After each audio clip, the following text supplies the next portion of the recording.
a permanent court to prosecute crimes that strike at the very essence of our humanity, is not only indispensable for victims who have no other avenue for justice and redress, it is a milestone in the progress of human civilization.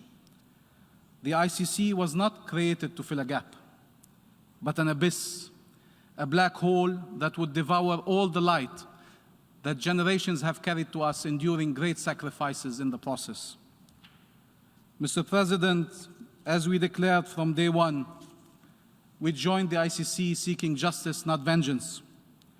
We joined this court of last resort to prevent recurrence of crimes against our people, because we believed the words and ideals enshrined in the Rome Statute, because we believed we were not less human or less deserving to enjoy the protection of international law. It is puzzling to see those who might finally face one-day prosecution after 75 years of total impunity in front of a court that offers the highest standards of fair trial be outraged, while they feel entitled to prosecute an entire nation in front of their military courts which fail any standard of impartiality, where the occupying power is party and judge, and where you are condemned in advance. A system that considers our representatives, our intellectuals, our human rights defenders, our children, and our NGOs as terrorists and legitimate targets. Only a few days ago, 6 of our NGOs, very prominent NGOs, were designated as terrorist organizations by Israel, and I am sure it is a complete coincidence that these are among the most prominent NGOs cooperating with the court, or that a few days ago we discovered that they were hacked by the Pegasus spyware. It is puzzling to see perpetrators of crimes argue quite seriously that prosecuting war crimes undermines the chances of peace, while pretending that the commission of war crimes is compatible with the search for peace. Mr. President, it is a responsibility to stand behind this podium.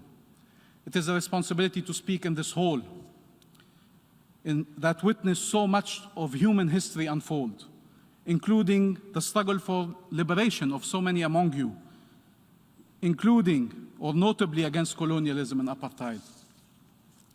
The Israeli representative stood behind this very podium only a few days ago and tore up the report of the Human Rights Council and said here that the report belongs, and I quote, in the dustbin of anti-Semitism. This was not an isolated incident. Last February, the Israeli Prime Minister said after the opening of the ICC investigation, and I quote, "When the ICC investigates Israel for fake war crimes, this is pure anti-Semitism," adding, "We will fight this perversion of justice with all our might."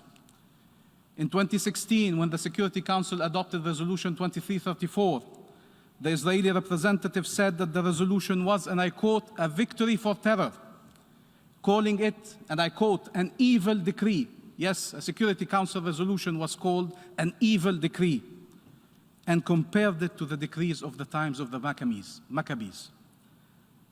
So Palestinians are terrorists. Those supporting their rights and just and lasting peace in accordance with international law, anti-Semites. The General Assembly and its members, anti-Semites. The Security Council and its members, anti-Semites. The Human Rights Council and its members, anti-Semites.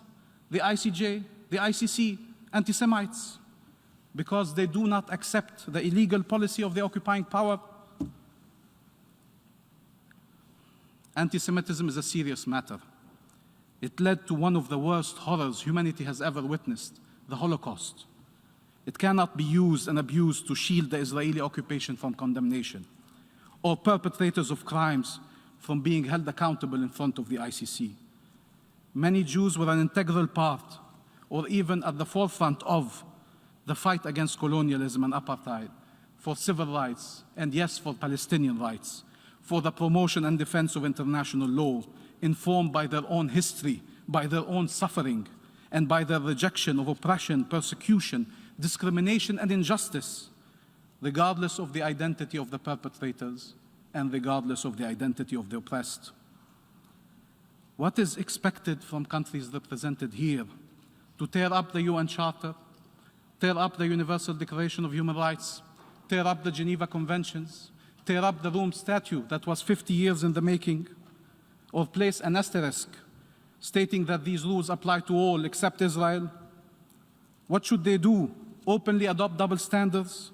Say these rules can only be applied to some, not to others? That there are perpetrators who can never be held to account and victims who can always be deprived of justice? Not many would be comfortable with such destructive hypocrisy. We have decided at the end of the Second World War to build an international law-based order. We have enacted rules not directed against anyone, but for the benefit of all. So humanity can act in a way that is compatible with this denomination, act humanly, so as to advance a more just and peaceful world. Having a court to uphold these rules in the face of the worst crimes, genocide, crimes against humanity, war crimes, and the crime of aggression, striving towards its universal jurisdiction, is our duty towards those who endured horrors in the past and those who are enduring them as we speak. It is our duty towards future generations to spare them and protect them from the recurrence of such horrors. There is no cause more noble. There is no objective more deserving of our collective efforts. And I thank you, Mr. President. I thank the observer of the Observer State of Palestine.